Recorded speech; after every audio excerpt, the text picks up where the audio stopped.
Well, good morning, Brad Reynolds. Well, hi, Ed. Nice to see you Good to see across the you. country.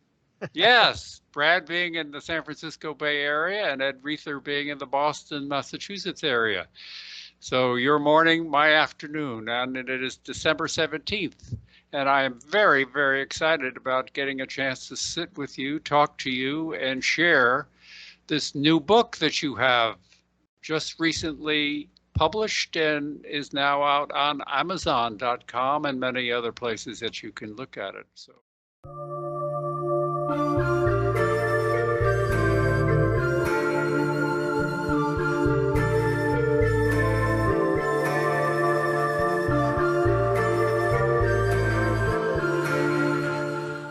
That's what I want to talk to you about today. Sounds good. In fact, here, let me just show people the cover of the book. God's Great Tradition of Global Wisdom, Guru Yoga-Satsang in the Integral Age by That's Brad right. Reynolds. And with another subtitle, An Appreciation of Avatar Adi Samraj in Illuminating the Great Tradition of Humankind. Okay, well, for those who don't know you, maybe you could give a short biographical sketch of your literary background and your exposure with the integral yoga, because part of this book, of course, is combining Ken Wilbur and Adi in a framework that is accessible to many, many thousands of people. Yeah, okay, sure. Well, it was actually way back in 1982, after I graduated from art school, that I picked up Ken Wilber's Up from Eden book. And being a longtime student of human evolution, I just found it fascinating. I always used to tell my friends that it sent my research 20 years ahead, because he wasn't only looking at the morphological evolution of human beings, but at the interior evolution of consciousness. And he was doing it in developmental stages. And I just found that extremely illuminating. It helped explain tribal consciousness, as well as the mythic membership consciousness of the early civilizations. And he made a clear distinction between the average mode of consciousness and the consciousness of the advanced tipped individuals, which would have been the few yogis and sages and, kind of who we know about through history.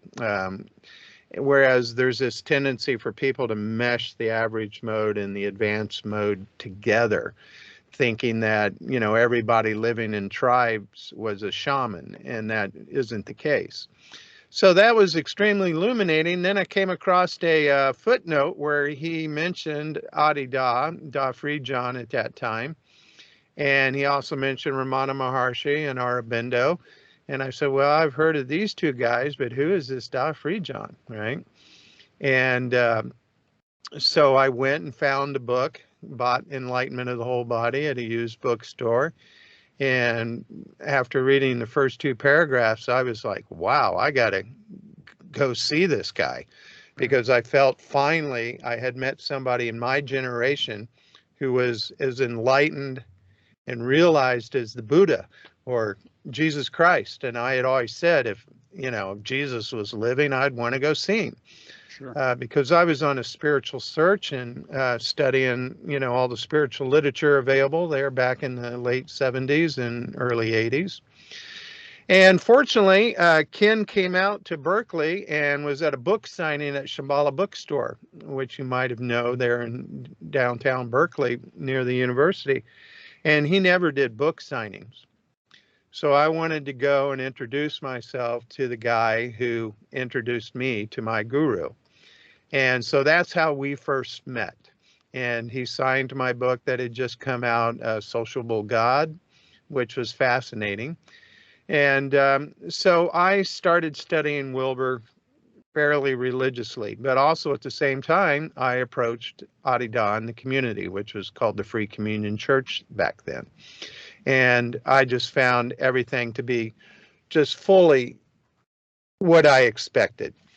Unfortunately, I wasn't able to see beloved Adi Da at that time because he was moving to Fiji and wasn't in the United States anymore. And, I was like, wow, just my luck, right? And about 4 or 5 years later, at a tent event in 1986, I finally had darshan with Adi Da. There was about 1,000 people there. Ken Wilber was there on one of the occasions, and I got to go up and say hi. He sat up in the front, and I was way in the back, which was totally appropriate. And the transmission was just incredible. I mean, it was overwhelming to me. I really, I didn't understand everything that was happening. But I had learned, because he was no longer, living in California, that the way to access his transmission was spiritually, and that you didn't have to be in his physical company. And, sure, I would have liked to have partied with the master, but that was not the practice. And now, of course, I find that benefits me tremendously, because he's no longer in the body. So the only thing that is available is his spiritual transmission. And that really served me during all the years while I was in the community. So then around the early 90s, I decided to go to the California Institute of Integral Studies and, to get my graduate degrees and see if I could talk philosophy with the greatest minds on the planet. Rick Tarnas was there, Stan Groff, a lot of well-known scholars and philosophers. And I had just a wonderful time. And I wrote some papers and I sent them to Ken Wilber, and he remembered me. And he said, wow, these papers are really great. Why don't you come and work with me? So right around that time was 1995. He was now on a new mission to put new books out, starting with Sex Ecology, Spirituality. And then a new book came out every year. And he gave me the amazing task. He wanted me to review his books and kind of summarize them for people, right? And I couldn't keep up with him. So it took me 5, 6, 7 years till I finally put out my book called Embracing Reality in 2004, reviewing each one of Ken's books. During that time, between 95 and 2004, I had total access to Ken. I could ask any question I wanted at any time I wanted. So we had a very professional and scholarly relationship. And then around 2001, he started the Integral Institute. So a lot of people started to come and visit him, and I kind of backed away in my relationship. That's when Terry Patton approached Wilbur, and Ken was doing a much more public face. But he was also starting to put out some teachings that I did not really agree with. For one, he was dismissing the necessity for the guru adept as a, valid method here in the modern world among us democratic, autonomous individuals, right? And I disagreed with that, because between 1995 and 2005, I had about 2 dozen darshans with Adi Da. So I finally got to come into a room and be saturated with his spiritual transmission, which for me was a magnification of the awakened state of seeing the divine reality in the present. It wasn't like he was doing something to me. He was magnifying my own heart consciousness. And that's when it was really imprinted on me that he was an authentic guru. He was really there for no other reason to help awaken people. And I find that his teachings are unsurpassed. And so then I started thinking about how could I integrate Wilbur's work with Adi Da, really to use Ken Wilbur's spectrum of consciousness as a support or buttress to verify Adi Da's authenticity. And of course, it worked very well because Ken Wilbur's model was influenced by Adi Da from the very beginning. And So I've been working with that over the last 10 years or so, and that this book is a result of that scholarship, which I basically have to do on the side while Right. I, make a living. But it's finally come to fruition, and I'm very happy to get it out there. And this book here starts with the great tradition because, as Adida points out, the great tradition, which is all of the world's different religions, mystical paths, is actually a great way to verify the function and authenticity of the guru-devotee relationship, what I call guru yoga satsang. Guru yoga is basically the Tibetan Buddhist term for that relationship. Satsang is more of the Hindu term. So I wanted to be all inclusive and include both terms. Excuse me, just dropped the book. Well, I want to just stop you there, if I Yeah, may, because what you've given us is a very, very good introduction to not only who you are, but also your introduction to your verification or your testimony of who Adida is. And so I want to thank you for that. And I also want to point to your promotional work that you've done for this book, not only with the Amazon sales, but also you have a YouTube video. I think people should, and I'll post this in the interview, thank you. in the God's Great Tradition. And I think it's you have a survey of your table of contents, and it is an extraordinary. Your book is so extensive and so inclusive to what it is that you're referring to as the great traditions of humankind, which I go to the Harvard Library all the time, and that's a big topic you've just That's why broached. it's 800 pages, and but that's edited. but one of the key points, because you're bringing up, and I want to just jump into this issue of the guru-devotee relationship, which is really a taboo subject or a dismissed subject in today's world, not only in the integral world or other. It's this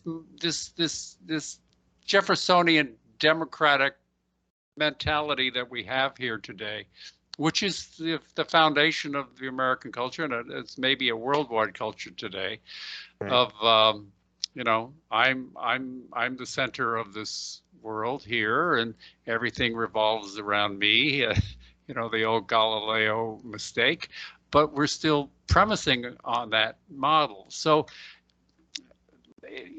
you do get an integrated model between this Ken Wilber integral world and this tradition, which if anybody investigates the world religions, they always know it comes from either a Jesus or a Muhammad or a Allah That's or right. a Moses or somebody. Somebody has got that direct connection to the God consciousness or God world. And so you're bringing that back into the foreground, not the Right. background. So, Yeah, that's right. I mean, I make a point of explaining and pointing out the obvious fact that the sacred teachings of the world did not appear out of thin air. You know, they came from living human beings. But these human beings had gone through the evolutionary process of consciousness development. And almost every one of them studied under their own masters as well. And so that relationship becomes real important. And not only just a intellectual relationship, but actually a relationship of spirit transmission, what in the West we call spirit baptism, which is what helps a devotee or somebody who's interested in realizing their highest potential, a means and method, what Adidal called the method of the siddhas, to help awaken them. And then once you have those awakening states, you have to stabilize that awakening into traits. And that is where the process of sadhana in developing a lifelong relationship with a bona fide, authentic spiritual master is so crucial, because you have to stabilize your peak experiences into what psychology calls plateau experiences, where you actually are integrated. And Well, maybe Wilbur was really very much on the forefront of that. So he's been very useful in using his model to help verify this process.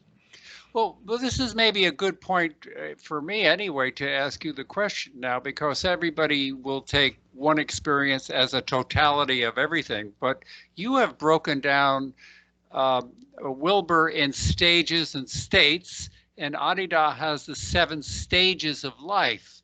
And so maybe you could explain briefly to the audience a little bit about these parallel hierarchies, if you will, of developmental psychology and spirituality, and in the realm of this higher realm of realization.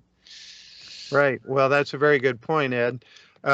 Because one of the things that Ken shifted in his later years is he started to emphasize that the transpersonal stages were actually states, or what he sometimes calls state stages.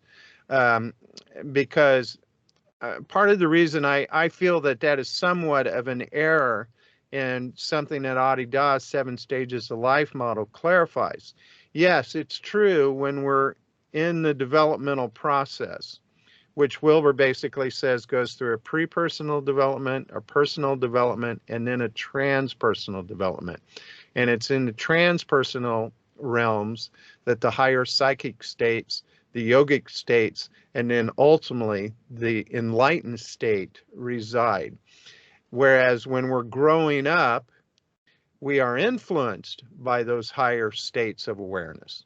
Once we become an adult and take up spiritual practice or sadhana, we then start to stabilize those states, which is one of the reasons why Adi Da points out that it's important to get a spiritual master who is in the highest state of realization, which the great world siddhas basically were. People like Buddha and Jesus and Padmasambhava and Nagarjuna and Shankara and Ramana Maharshi, which is why they are now historically the most renowned figures that we know of, right? But there are also plenty of others. There are prophets, there are saints, there are shamans who are more interested in exploring the psychic energies of the universe. And, that's all fine. It's very important because it is part of our developmental potential.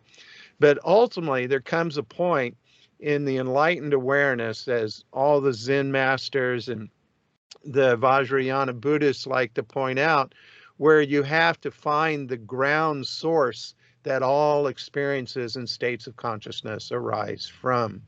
And that ground source is called Buddha nature, or it's called God in the West. And it's what Adi Da points to as the radiant transcendental being, or the acausal divine reality, or reality itself, that which is always already the case. Mm-hmm. And that is where ultimately our inherent freedom really resides. So then we're not influenced or deluded by all the states of consciousness that are available to us. And that's why a good map is so important. The map is not the territory. Let's be clear about that. But a map will help you navigate through the territory much better. And that's one of the great gifts that Wilbur in Integral Studies has provided. But ultimately, Wilbur, through his own confession, was a pandit, not a guru. So Wilbur was not involved in actual transmission and helping to transform people's lives. Whereas somebody like Adi Da or Ramana Maharshi, that was their function and purpose, to transform people through establishing a relationship and learning their teachings, which often always rely on the ancient teachings of the past, from the Upanishads to all the many scriptures that we have. It's really, quite incredible. And yet people don't tend to read these scriptures nowadays. They read people talking about them, but they don't go back and read them. And so part of what I'm doing is say, go read the actual sacred scriptures, read the Upanishads. Well, as you're pointing to this modern sense, and you've touched on the fact that the word is out, that enlightenment is already the case. So people are not needing to do any developmental work, it seems, because the word is already out. And it seems like all you have to do is claim or Right. possess this knowledge, let's say like a Ken Wilber knowledge, you somehow attain the understanding of the highest possibilities within that schemata. Or if you did Adida, you wouldn't need to do Well, these preliminary practices of, you know, purifying your life, getting your life in order, getting yeah, your exactly right. In your fact, human. Adida has a wonderful phrase for that. He calls it the conceit of enlightenment. That all you have to do is read a book, and you a lot of times people will read enlightened words and they'll go, oh, I understand what they're talking about, I feel sympathy with that, and so then they think they're already realized. But that's just part of the ego deluding itself. So Adida makes a clear distinction between talking schools and the practicing school.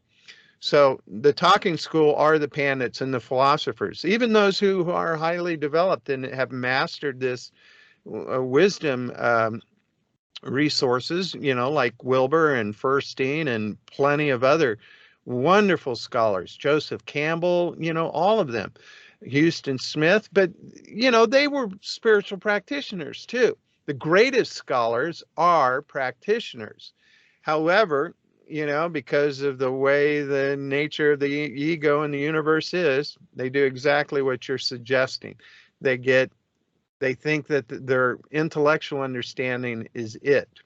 And that's part of the reason there's this downplaying of satsang in our current world, because people think, well, all I have to do is read the Upanishads and I got it all figured out. Right. And that's what we want to warn against. That's why when you come into a relationship with the real spiritual master, there's a demand there. It's not just, oh, welcome and, send me your money. No, it's like you are an ego. You need to look at the activity you're up to and take responsibility for it. And so there's always this encouragement to keep developing and to keep deepening your relationship with the master, who is an agency of the divine reality. And so then that you personally become an expression of that divine reality and the love and the compassion. One of the things Adida points to about studying the great tradition, which is all of the world's religions, is that we develop a culture of tolerance, as he calls it, because you realize that all people from all the different cultures who are involved in spiritual search or spiritual understanding are sincere people trying to learn the truth of their reality, and usually always become more benign, more compassionate, more healthy. So in a world that's suffering and is constantly at war, and the degradation of the inner cities, and all the commercial consumerism that we're enveloped in, the call to spiritual practice that only a real master can make is so necessary.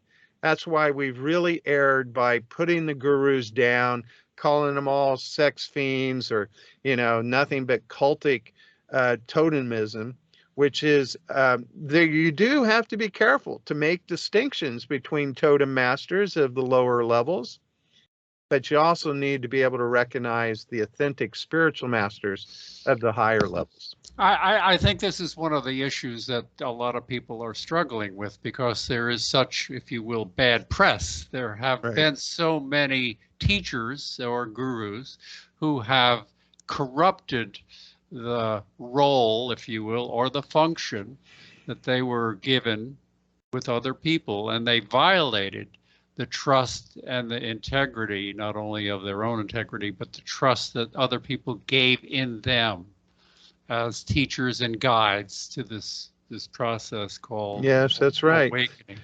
And let's be honest, Adida has been accused of those same accusations as well, which is why part of what I do in this book and my next book that addresses more directly the fear of guru cults, everybody has to be responsible for their own relationships. And so there is a tendency to go in and create a childish, dependent, cultic relationship, even with an authentic spiritual master. And that can, lead to all types of problems. And part of the reality is either, as Adidas very clearly explains, we're either tending to use the master as a childish, cultic parent figure, wanting them to tell us what to do instead of taking responsibility.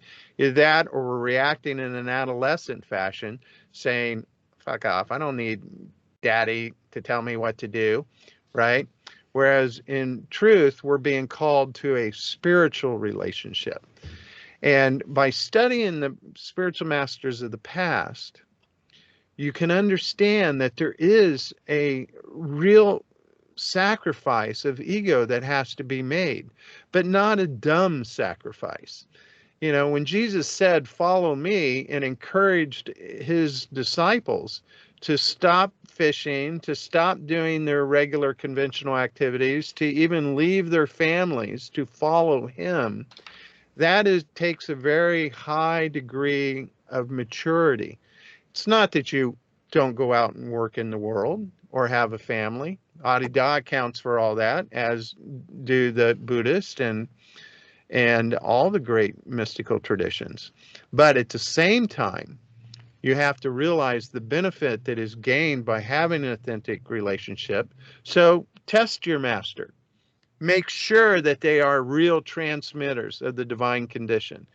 Make sure that when you're critiquing them, you're not projecting your own egoic fears onto them or your own childish reactions like, oh, daddy didn't do it exactly like I thought he should, and so now I'm hurt. That's all part of the process. And so maybe you could make a little distinction, because your book is so comprehensive, and it's not just, if you will, about the guru. You bring in all these traditions of yoga and meditation and Ayurveda and Chinese Taoism and all these other world teachings that is so comprehensive and developmental that it is extraordinary. A one source. I mean, what you've created reminded me of Georg Forstein's The Yoga Tradition, meaning that if you wanted to know anything about the tradition, you would open up the yoga tradition and look at it, and you would be given a whole homework already done, which well, is you're a being guide. generous. No, I'm not. I Thank looked you. at your, Because for one, I don't tend to emphasize too much on the yogic processes themselves, like Taoist yoga and that type of thing. What Adida's model considers fifth stage developmental practices, though they're very important, especially in Vajrayana, for example. Because my book is trying to always point to the enlightened state above all the other conditions that are available to human beings. And that's why when I do a review of all the different world religions, I put an emphasis on the spiritual master, the Siddha Guru, who is at the heart of these traditions. Because they are the ones that are reflecting the state of awareness that your practice is going to be involved in.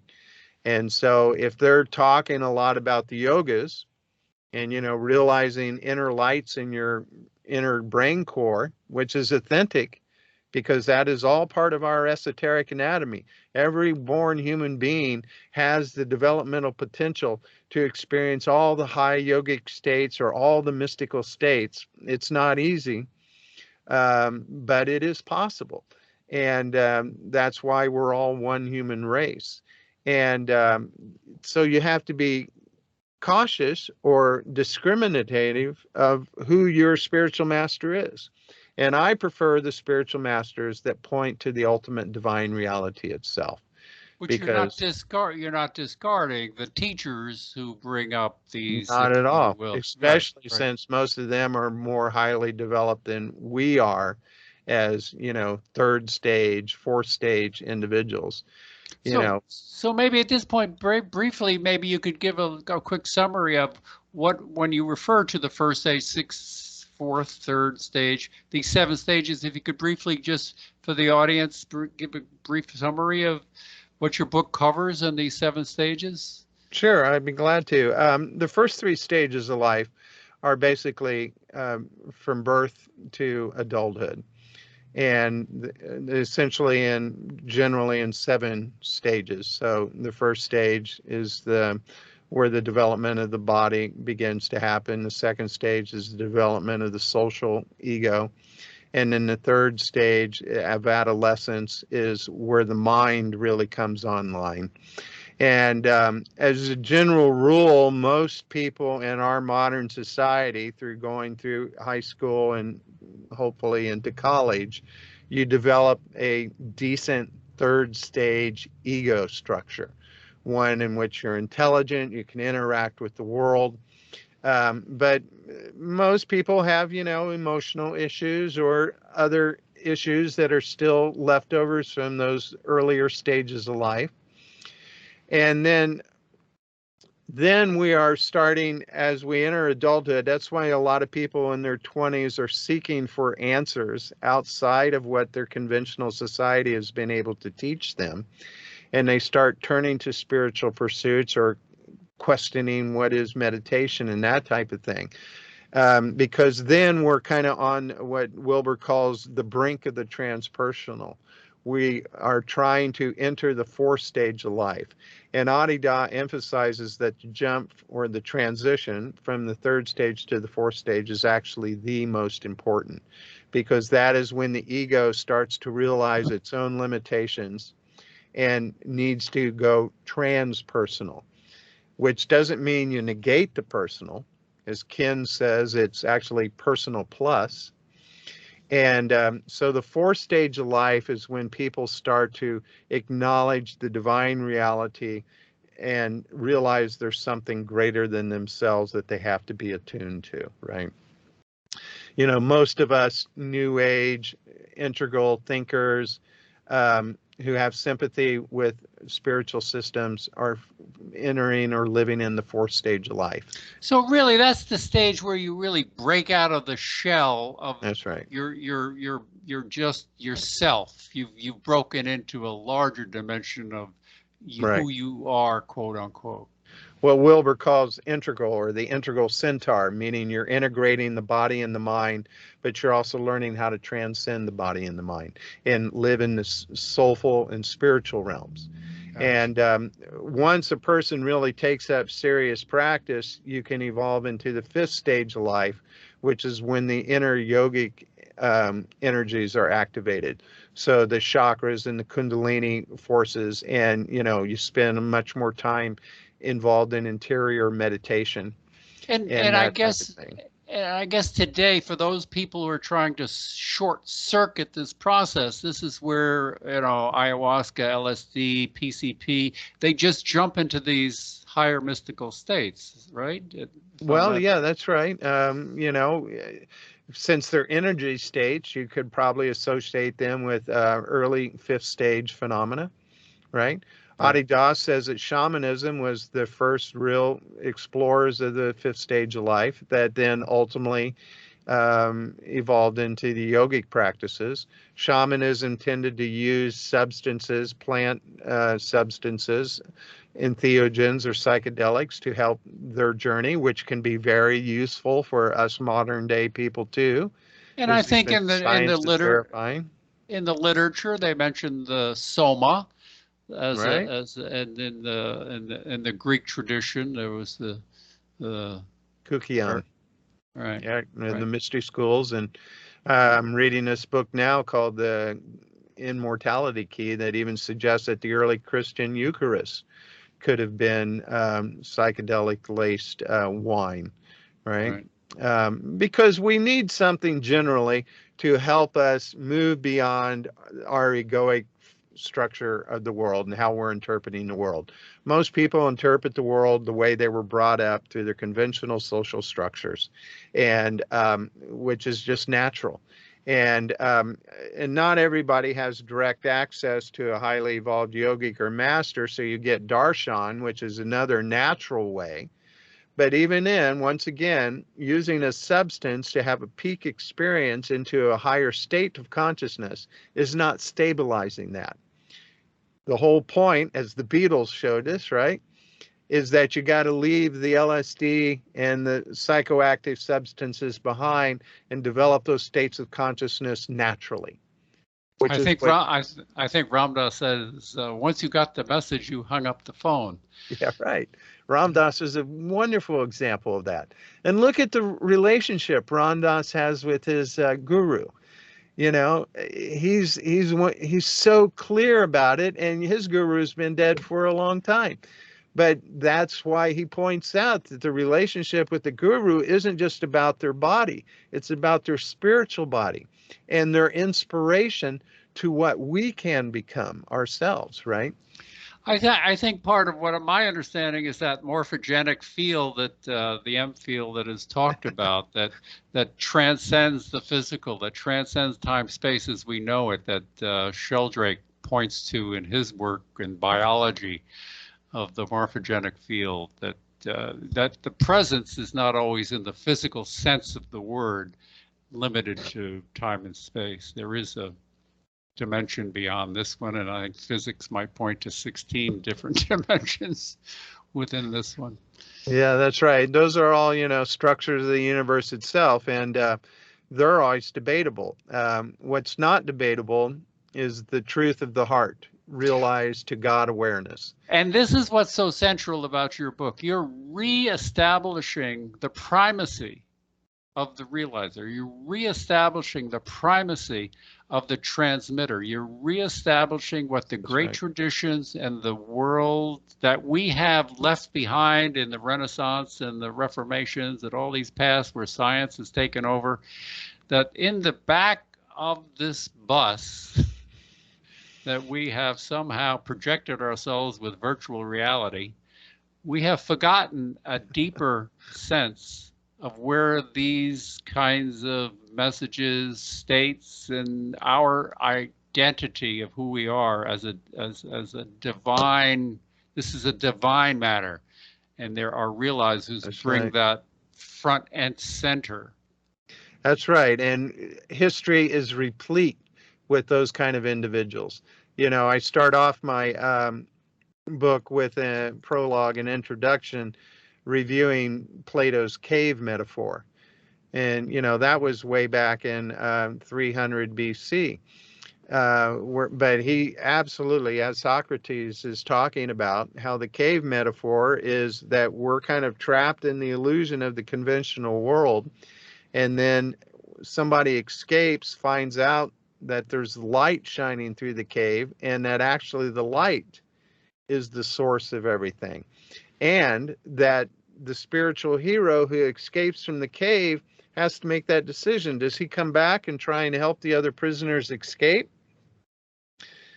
And they generally do, because once you realize love, you just care for all other beings as much as you care for yourself. But the tendency is once you go back and tell everybody they're deluded, they want to kill you. Well, they do kill you. They made Socrates drink the hemlock, right? So, and they crucified Jesus, and, the list is horrendous. Well, you don't have to do. Or maybe even worse, they ignore them, which I think has tended to happen with Adi.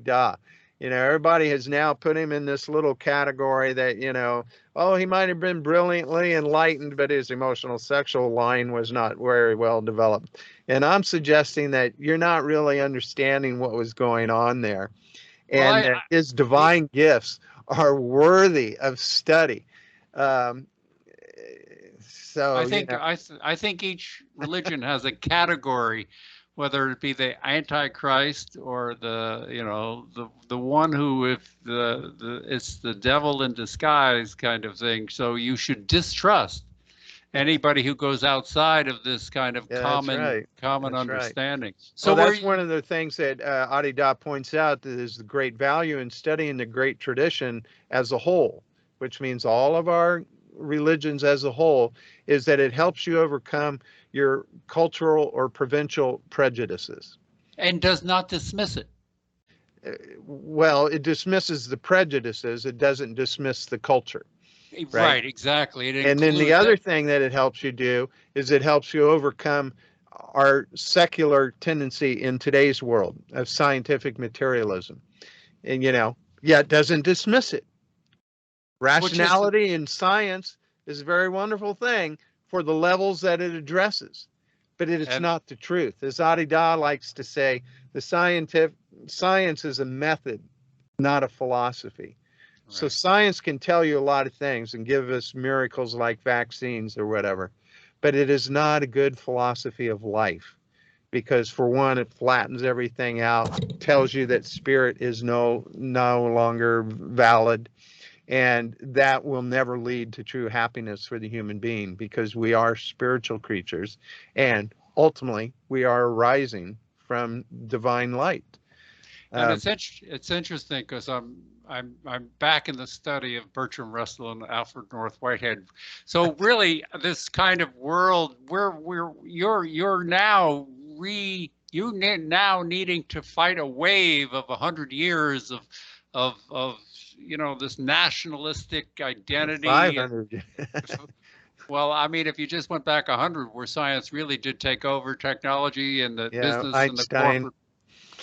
Well, Yeah. that's one of the things, as Adida likes to point out, is that we're basically our view of science in today's world is basically 19th century science. We haven't really grokked the relativity that Einstein's revolution helped initiate. Right. I've always got a kick out of the fact E equal mc squared. Um, Light is the only absolute in the universe, according to science. And yet we don't live like that. We still act as if though the universe is solid and made of, actual particles of rock or whatever. And Newton still rules. Yeah, and it's an error. All it is an error. That's why Ken Wilber's one of his greatest metaphors and mottos was transcend and include. It's not that you leave everything behind as you evolve and reach higher states of consciousness. You learn to include it in a way that is healthy and not diluting. And that's what we really need now. So even the traditional religions need to be honored because Mhm. the way that they socially integrate people with their society is wonderful. But they also tend to cultivate prejudices. And we're living in the middle of that right now. Fundamentalism, the rise of Christian fundamentalism in the United States is creating a lot of harm. And that wasn't the teaching of Jesus. That was the teaching of institutions and of egoic churches and that type of thing. Right. And the spiritual masters, having a good relationship, even with Jesus, can help us transcend those errors, but include all their positive gifts that they have to give us too. Because there are a lot of wonderful priests and a lot of spiritual leaders who console people in times of tragedy and in times of loss. And that's invaluable because that is part of, compassion Well, to others. I think this is where we need these enlightened leaders. We need the enlightened statespeople. Yeah, wouldn't it be nice to have enlightened politicians? Well, I think your call, the call is to that. I mean, Yes, it it's an is. enlightenment through all of the stages.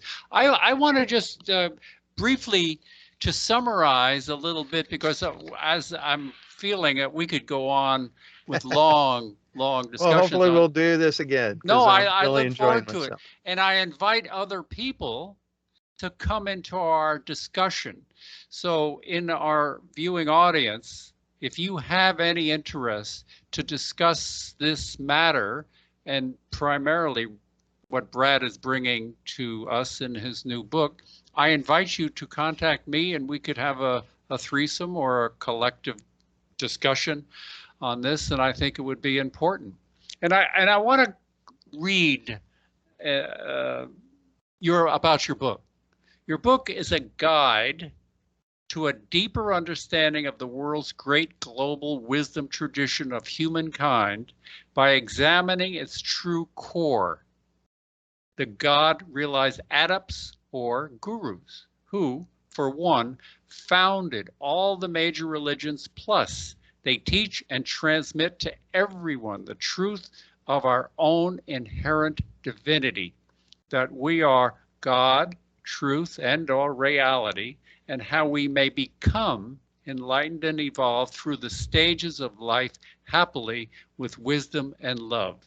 This book, your book, focuses on the two of the world's greatest spiritual philosophers of the new millennium, one a genius guru, the other an integral philosopher psychologist or pandit, who will be talked about and read for generations to come, since their writings exceed all others of their age, Adida, Samraj, and Ken Wilber. This book is an integration of their two models of developmental growth to enlightenment, while highlighting Avatar Adida as being an authentic guru adept available for the sacred and transformative relationship of satsang, or guru yoga, for each and every individual across the globe